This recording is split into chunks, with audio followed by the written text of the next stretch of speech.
पियप्पमय्यं कालं करोन्तो अति दुःखराणि खेदंगतो लोकिताय नाथो नमो महाकारुणिक सतस्स असंबुद्धं बुद्धनिसेवितं यं भवा भवं गच्छति जीवलोको नमो अविद्यादिकिलेशजाल विध्वंसिनो दमवरसतस्स गुणे हि यो शील समाधिपय्या विमुक्तियान पबुति युक्तो खेत्तं जनानं कुशलत्थिकानं तमर्यं संगं शीर्षा नमामि। मोस्ट वेनरेबल परम श्रद्धेय पूज्य पी शिवली भंते जी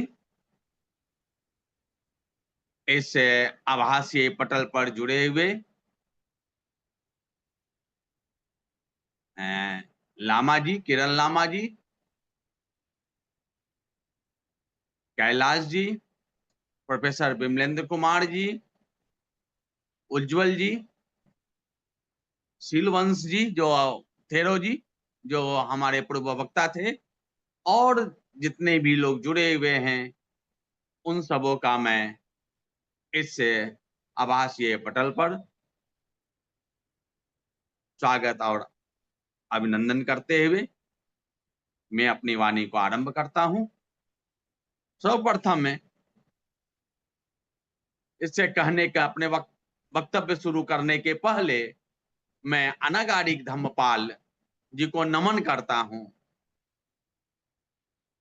जिनकी प्रेरणा से, जिनके प्रयास से यह जो धम्मचक्र प्रवर्तन सुत पर हम लोग चर्चा कर रहे हैं, सारनाथ की भूमि से कर रहे हैं, तो इनको भारत में बौद्ध धर्म का पुनर्जागरण करने वाले अनागारिक धर्मपाल जी को मैं नमन करता हूं। विषय रखा गया है the ancient paths of the wheels of the Dhamma, ancient path of the wheels of the Dhamma.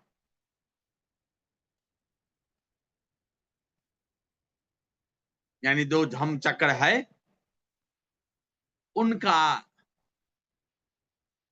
Ancient path, जो प्राचीन जो मार्ग है, यानी हमें जो ये समझ में आ रहा है इस टॉपिक का कि बुद्ध, गौतम बुद्ध के पहले भी जितने भी बुद्ध आए हैं उन्होंने भी धर्म चक्र परिवर्तन किया है।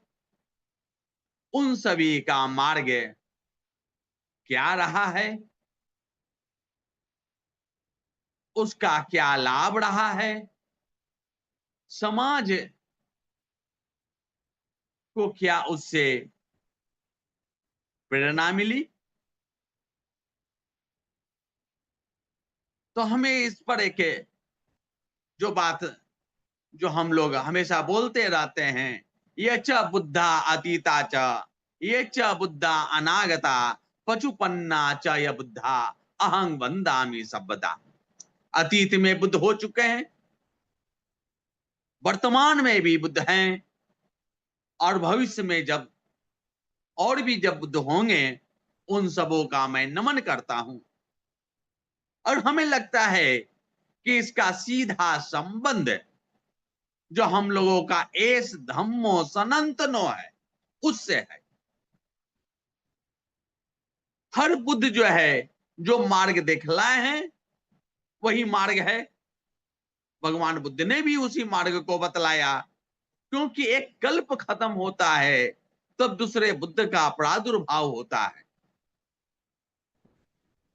तो पूर्व के बुद्ध ने जो कहा उसी का अनुसरण करके अपने ज्ञान को प्राप्त करके संबोधि लाभ करके समाज के कल्याण के लिए, समाज के मंगल के लिए बुद्ध देशना करते हैं। तो जो एस धम्मो सनातनो है यह सनातन धर्म है। यह जो धर्म चक्र है वह गौतम बुद्ध के पहले से यह धर्म चक्र चलता आ रहा है। जो हमारे अतीत के जो बुद्ध रहे उन्होंने भी चक्र चलाया। क्योंकि जहां मानव रहेगा वहां हिंसा होगी। क्योंकि धर्म दो होते हैं, अकुशल धर्म होते हैं, कुशल धर्म होते हैं। यह मानव का स्वभाव है। केवल कुशल कुशल नहीं रहेगा। जब अकुशलता की बहुलता हो जाती है तो उस अकुशलता को कम करें, सद्धर्म आए, अधर्म का नाश हो, उस सद्धर्म को वापस लाने के लिए बुद्ध आते रहते हैं। तो उसी श्रेणी में भगवान तथागत भगवान बुद्ध का यहां प्रादुर्भाव होता है। और वह उस समय जो सामाजिक व्यवस्था थी, हिंसा का वातावरण था, असत्य का जो लोगों में व्यवहार था, चोरी की बहुलता थी, तो उन सब जो सामाजिक असमानता थी, उन सब अकुशल धर्मों को रास्ते पर लाने के लिए, लोगों को जगाने के लिए शास्त्रा यानी सबों को अनुशासित करने के लिए भगवान बुद्ध ने अपना उपदेश करने का निर्णय करते हैं। हम सब लोग जानते हैं भगवान बुद्ध को ज्ञान मिलता है। ज्ञान मिलने के बाद जब इस लोक को देखते हैं तो देखते हैं कि यह लोक बड़ा राग द्वेष से भरा हुआ है। कि छेन में अधिगतंग हलंदानी पकाजतुम, राग दोष पड़ते ही नायम धम्मो सुसंबुद्धो। सहमपति ब्रह्मा हमसे आग्रह करते हैं, हे भगवान आप उपदेश करें। जो समाज में हिंसा और असमानता का वातावरण है उसको रास्ते पर लाने के लिए आपका उपदेश आवश्यक है। तो भगवान को लगता है कि हमने जो इतना कष्ट पाकर जो इस धर्म को पाया है, यह जो लोक है राग द्वेष से भरा पड़ा है, वह मेरे उपदेश को समझ नहीं पाएगा। सहमपति ब्रह्मा जी के विशेष आग्रह पर भगवान बुद्ध उपदेश देने का निर्णय लेते हैं।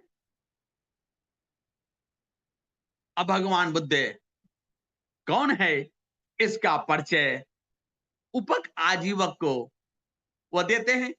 अब वो काशी आते हैं, वाराणसी आते हैं अपने उपदेश देने के लिए। जब काशी आते हैं तो रास्ते में उपक आजीवक मिलता है। वह भगवान से पूछता है, जब भगवान की इंद्रियां देखते हैं कि इतनी इंद्रियां प्रसन्न है, छवि धवल है, मुख पर शांति है, तो वह कहता है कि आप प्रवज्ञा किससे लिए हैं, आपके गुरु कौन है, आपके शास्त्रा कौन है। भगवान कहते हैं, न मैं आचार्योत्ति, मेरा कोई आचार्य नहीं है, मेरा कोई गुरु नहीं है। सदीसों में न विद्यति, मेरे समान इस संसार में अभी कोई विद्यमान नहीं है। सदेव कस्मिन लोकस्मिन नत्थी में पटिपुगलो, देवता सहित इस समस्त लोक में मेरे समान कोई पुग्गल नहीं है, कोई व्यक्ति नहीं है। अहं ही अड़हा, मैं ही अड़हत हूं लोके, इस लोक में। अहं सत्ता अनुत्तरो, मैं अनुत्तर सर्वोत्तम शास्ता हूं। एको ही सम्मा संबुद्धो, एको ही, एक ही हूं मैं, सम्यक संबुद्ध अकेला हूं। सीति भूतोस्मि निब्बतो, शांति निर्वाण को प्राप्त हूं। धम्म चक्रंग पवित्ते तुम, धर्म चक्र प्रवर्तन के लिए गच्छामि काशीनं पुरं, काशियों का नगर काशी नगर मैं जा रहा हूं। अंध भूतस्मिन लोकस्मिन, यह जो लोक अंधा हो चुका है, प्रकाश उसे नहीं है, उसे दिख नहीं रहा है, क्या सत्य है क्या असत्य है, क्या धर्म है क्या अधर्म है, उसी को बतलाने के लिए आहं छुंग अमृत दुंदुबी, अमृत का दुंदुबी, अमृत का गया निर्वाण पद, निर्वाण पद का दुंदुबी बजाने के लिए, निर्वाण पद को बतलाने के लिए, जन जन तक दुखों को मुक्त करने के लिए, लोगों को शांति का संदेश देने के लिए, समानता का व्यवहार बताने के लिए मैं काशी नगर जा रहा हूं। यह भगवान बुद्ध धम्म चक्र का जो शब्द आता है, वह सबसे पहले उपक आजीवक को बतलाते हैं। भगवान काशी पहुंचते हैं, वाराणसी पहुंचते हैं, पंचवर्गीय भिक्षुओं को उपदेश देते हैं। पंचवर्गीय भिक्षु को आप जानते हैं, कुंडई वप भद्य महानाम और असजी, और इसमें जो उपदेश करते हैं, मध्यम मार्ग का उपदेश करते हैं, चार आर्सत्य का उपदेश करते हैं, आर्य अष्टांगिक मार्ग का उपदेश करते हैं। मैं इन तीनों पर नहीं जाऊंगा, क्योंकि इन तीनों के बारे में आप अच्छी तरह से जानते हैं कि मध्यम मार्ग क्या है, आर्य सत्य क्या है, अष्टांगिक मार्ग क्या है। भगवान इतना बतलाते हैं, इतने बतलाने के बाद भी उन पंचवर्गीय भिक्षुओं को ज्ञान नहीं लाभ होता है। तब भगवान जो है, जो चार आर्य सत्य उन्होंने बतलाया था, उस चार आर्य सत्य को तिहरा करके 12 आकारों में विश्लेषण करते हैं। उस पर थोड़ा मैं चर्चा करना चाहूंगा। तब उसे उन पांचों भिक्षुओं को ज्ञान धर्म चक्षु उत्पन्न होता है। तो पहला जो परिवर्तन है, जो प्रथम आर्य सत्य का, प्रथम आर्य सत्य जानते हैं, दुखंग अरिय सच्चंग, तो उसका 3 प्रकार से बतलाते हैं। पहला जो प्रकार है तो वही है इदं दुखंग अरिय सच्चंग, यह दुख आर्य सत्य है। दुख आर्य सत्य क्या है, इस पर समय नहीं है, हम इस पर चर्चा भी नहीं करेंगे। उसका जो दूसरा जो परिवर्तन है वह है इदं दुख अरिय सच्चंग परियंग, ये ज्यादा महत्वपूर्ण है। दुख तो भगवान बुद्ध ने बतला लिया था, लेकिन उसको ज्ञान नहीं मिला था। तो भगवान ने कहा, क्योंकि भगवान बुद्ध के पास चेतोपर्य ज्ञान था, दिव्य चक्षु था, दिव्य शोध था, तो दूसरे के चित्त को जानने का ज्ञान उनके पास, चेतोपर्य ज्ञान वही कहते हैं, चित्त परिचित ज्ञान, दूसरे के चित्त को वो जान सकते हैं। तो उन्होंने उन पांचों के चित्तों को पढ़ा, लगा कि ये तो कुछ लाभ ही नहीं मिला, केवल सुना, और यहां सुना दूसरे कान से निकाल दिया। भगवान बुद्ध ये सोच के आए थे, इसको मैं अमृत चखाऊंगा, लेकिन वहां उस स्तर तक वो पहुंच नहीं पाया। जो ज्ञान उन्होंने दिया, उस ज्ञान वो पांचों भिक्षुओं तक पहुंच नहीं पाया। तब उन्होंने परिवर्तन का सहारा लिया। तो पहले तो दुख और ये सत्संग तो बता चुके थे, फिर कह के इस दुख आर्य सत्य को जानना चाहिए, यह जानने योग्य है, नहीं जानेंगे तो इसका कोई लाभ नहीं है, तो लाभ मिला भी नहीं था। और जब इतना कहे और इस दुख अरिय सत्संग परियातन, यह दुख आर्य सत्य जान लिया गया है, ये पहला उन्होंने परिवर्तन बताया। उन्होंने उन पांचों को बताया कि इतना आने के बाद भी मुझे नहीं था, मुझे भी जब ज्ञान मिला, जब परिवर्तन द्वादशाकारं का बोध हुआ, तब हमें जो है संपूर्ण ज्ञान हुआ। फिर दूसरा आर्य सत्य पर आते हैं, दुख समुदयं अरिय सच्चंग, यह दुख समुदय आर्य सत्य है। दुख समुदय जानते हैं कि तृष्णा है, तो ये जानना जो है उसका लाभ नहीं है, उसका क्या अंतर्बोध होना है। इदं दुख समुदयं अर्ये सच्चंग पहातब्बं। इसको पढ़ान करना चाहिए। केवल तृष्णा को जानने से कोई लाभ नहीं है, उस तृष्णा का पढ़ान होना चाहिए और उसे प्रयास करके वही तीसरा परिवर्तन इसका है, इदं दुख अर्ये दुख समुदयं अर्ये सच्चंग पहीनंग। और यह दुख समुदय आर्सत जो तृष्णा है उसका पढ़ान कर लिया गया है। अब तीसरा जो आर्सत है, दुख निरोधं अर्ये सच्चंग, यह पहला हो गया। इदं दुख निरोधं अर्ये सच्चंग सच्ची कातब्बं। दुख निरोध क्या? दुख निरोधोति निब्बान, दुख का निरोध ही निर्वाण है। तो उस निर्वाण का साक्षात्कार करना चाहिए, रियलाइज करना चाहिए, अंतर्बोध होना चाहिए। केवल कहने से नहीं कि यह निर्वाण ऐसा है वैसा है, वो निर्वाण हमारा हो जाए, इसके लिए प्रयास करना चाहिए। अब अंत में है, इदं दुख निरोधं अर्ये सच्चंग सच्चीकतंग, उसे साक्षात्कार कर लिया गया। जो प्रयास हमने किया तो हमें वो मिल गया। कैसे मिला? तो चौथा आर्सत है, इदं दुख निरोध गामनी पटिपदा अर्ये सच्चंग। ये पहला परिवर्तन हुआ। इसका दूसरा परिवर्तन, इदं दुख निरोध गामनी पटिपदा अर्ये सच्चंग भावेतब्बं। जानते हैं दुख निरोध गामनी पटिपदा आर्य अष्टांगिक मार्ग है, 8 अंग उसके हैं। सम्यक दृष्टि, सम्यक संकल्प, सम्यक वचन, सम्यक कर्म, सम्यक आजीविका, सम्यक व्यायाम, सम्यक स्मृति और सम्यक समाधि। ये जो आर्य अष्टांगिक मार्ग 8 अंगों वाला जो मार्ग है, जो पटिपदा है, तो उसका दूसरा परिवर्तन भावे तब्बंग, इसकी भावना करनी चाहिए, इसका प्रतिदिन आचरण करना चाहिए, हर क्षण प्रतिक्षण उसका आचरण करना चाहिए। और भावी तंग, और यह उस मार्ग पर की भावना करते उस मार्ग तक हम पहुंच गए हैं। तो ये भगवान ने 4 आर्य सत्यों को की परिवर्तन करके बताया, तब जा करके सबसे उसमें भी पांचों को एक साथ नहीं ज्ञान मिला। सबसे पहले कोंडई को हुआ, तब वो कोंडई कहता है, वीरजंग वीत मिलंग चक्षुंग उत्पादी, उसको वीरजंग, रज मने होता है गंदगी, गंदगी से मुक्त, वीत मलंग, मल से भी रहित, धम चक्षु, यह जो धम जो बतलाया भगवान ने, उस रूपी चक्षु जो है उसका उत्पन्न हुआ।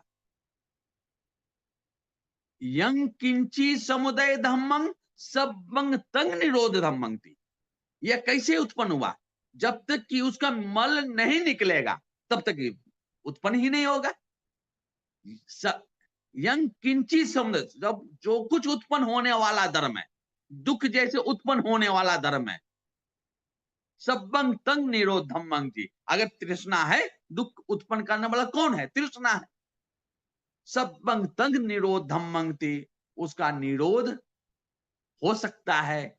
इसका बोध हुआ। यंग किंची समुदय दम्मंग सबंग तंग निरोध दम्मंग थी, जो कुछ भी उत्पन्न होने वाला धर्म है वह समाप्त होने वाला धर्म है। यह उसको सबसे पहले जो है इसका बोध कुंडई को हुआ। तो भगवान बुद्ध ने कहा,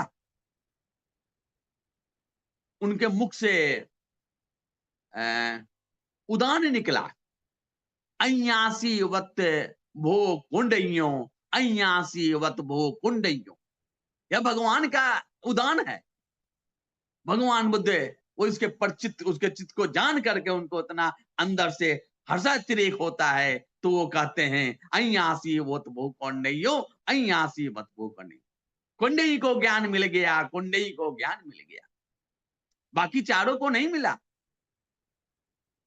फिर आगे प्रयास करते हैं और फिर 2 को और मिलता है। कुंडई के बाद वो अभद्य को मिलता है। उसके बाद जो अंतिम 2 है, महानाम अवश्य जी, उसको ये ज्ञान मिलता है। अब निर्वाण नहीं मिला है, इसका उसको अंतर्बोध तो पूरा रूप से नहीं हुआ है। हाँ, ये बात को वो जान गया है अच्छी तरह से, उस वहां तक पहुंच गया है। इसलिए भगवान बुद्ध उसको जो है कहते हैं एत भिक्खवे औ भिक्षुओ, उनको कहते हैं कि स्वाखातो धम्मो, यह धर्म सुआख्यात है, अच्छी तरह से बतलाया गया है। चरत ब्रह्मचर्यं सम्मा दुखस अंत क्रियायाति, यही पांचों को भगवान बुद्ध ने बोला। चरत ब्रह्मचर्यं, ब्रह्मचर्य का पालन करो। अब तक ब्रह्मचर्य का पूर्ण रूप से पालन उसका नहीं हुआ है, ज्ञान नहीं मिला है। चरत ब्रह्मचर्यं सम्मा दुखस अंत क्रियायात, सम्यक रूप से दुख के अंत करने के लिए अभी उसका पूर्ण रूप से दुखों का अंत नहीं हुआ है। फिर उसके बाद भगवान अनंत पर्याय सुध जानते हैं, अनात्मवाद का उपदेश करते हैं। अनात्मवाद का उपदेश देने के बाद वे जो पांचों भिक्षु है उसको उते के सोतापन पहले को नहीं हुआ, फिर वपबद्धिय हुआ, अमाना मंसरी अंत में वो सोतापन की अवस्था है। अब उस निर्वाण के धारा में वो आ चुका, वे पांचों निर्वाण की धारा में आ चुके। निर्वाण नहीं प्राप्त हुआ। निर्वाण कब प्राप्त हुआ? जब अनंत पर्याय सुध भगवान देते हैं तब उसे जो है परम सुख निर्वाण की प्राप्ति होती है। इसलिए वहां पर कहा गया, पढ़कर सुनाता हूं इसको। एवं पस्संग भिक्खवे सुत्वा अरिये शावको रूपस्मि, अनंतवाद बताने के लिए उन्होंने बताया कि मनुष्य क्या है। तो उन्होंने बताया कि पंच स्कंदों का समूह है, रूप है, वेदना है, संज्ञा है, संस्कार है और विज्ञान है। अब पांचों अनात्मवाद है, अनात्म है। तो कहते हैं रूपस्मिं पी निबंधन्ति, निबंधति, रूप में अब उसको निर्वेद प्राप्त हो जाता है। वेदनाए पी निबिंदति, वेदना से उसको निर्वेद प्राप्त होता है। संज्ञाए पी निबिंदति, संज्ञा से हो जाता है। संखारेषु पी निबिंदति, संस्कारों में भी हो जाता है।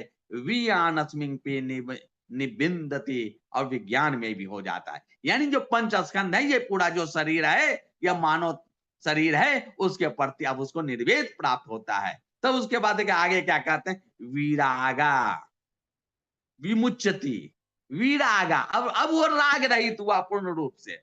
विराग, अब राग विमुच्यति, अब वो मुक्त हो जाता है। अब जब मुक्त होता विराग, राग खत्म हो गया। अब कहते विमुक्तस्मिं, विमुक्तम ही तीयानंग होती, अब ज्ञान होता है। अब विमुक्ति में अब उसको ज्ञान होता है। क्या ज्ञान होता है? क्षीणा जाति, हमारा पूर्ण जन्म नष्ट हो गया, अब अगला जन्म हमारा नहीं होगा। आवागमन के चक्र से हम मुक्त हो चुके हैं। उस तंग ब्रह्मचर्य, ब्रह्मचर्य वास पूरा हो गया। वहां था चरत ब्रह्मचर्य। आपका जिस समय देख रहे थे कि परिवर्तन द्वादशा कारंग में, वहां चरत ब्रह्मचर्य था, वहां ब्रह्मचर्य का पालन करो। उस तक ब्रह्मचर्य, अब उसका ब्रह्मचर्य वास पूरा हो गया है।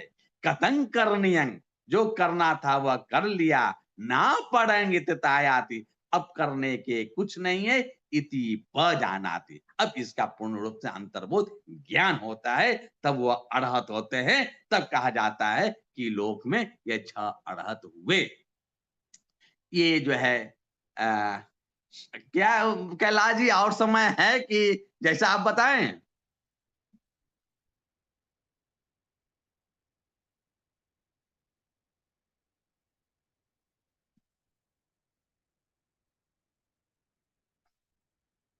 जी सर, बोलिए पाँच बोलिए मिनट बोलिए बोलिए 5 मिनट बोलिए। बोलिए बोलिए जी, रमेश जी, जी, बोलिए। 5-7 मिनट, हाँ 5 मिनट बोले। जी। तो अब इस तरह से जो है, ये जो हम लोग देखते हैं कि ज्ञान जो है अचानक नहीं आता है।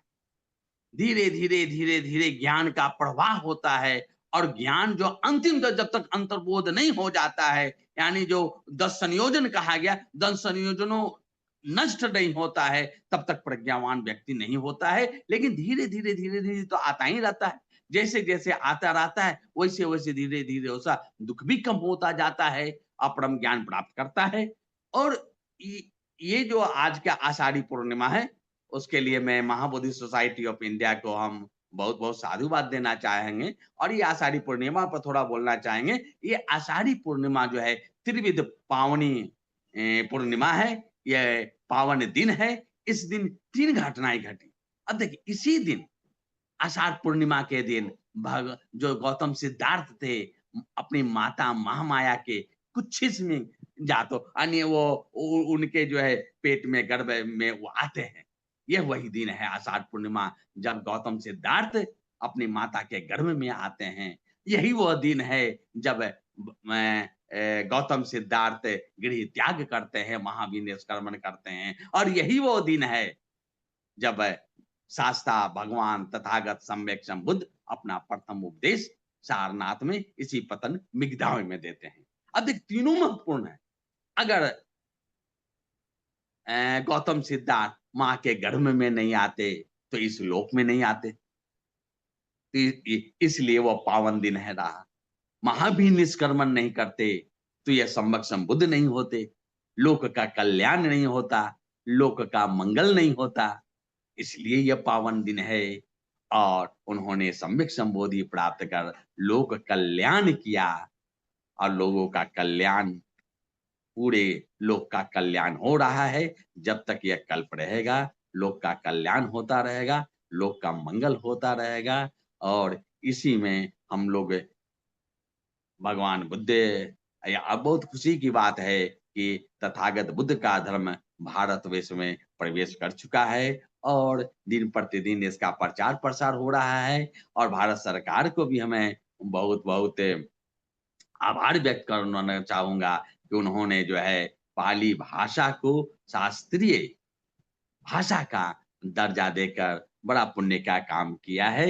और अब हमें लगता है जब शास्त्रीय भाषा पाली भाषा बनी है तो उसके और द्वार खुलेंगे, धम्म का और प्रचार प्रसार होगा, लोक का कल्याण होगा। जो सद्धर्म है वह पुनः भारत में पूर्ण रूप से, शुद्ध रूप से वापस आएगा। हर व्यक्ति का कल्याण होगा, हर व्यक्ति का मंगल होगा। बहुत सब मंगल।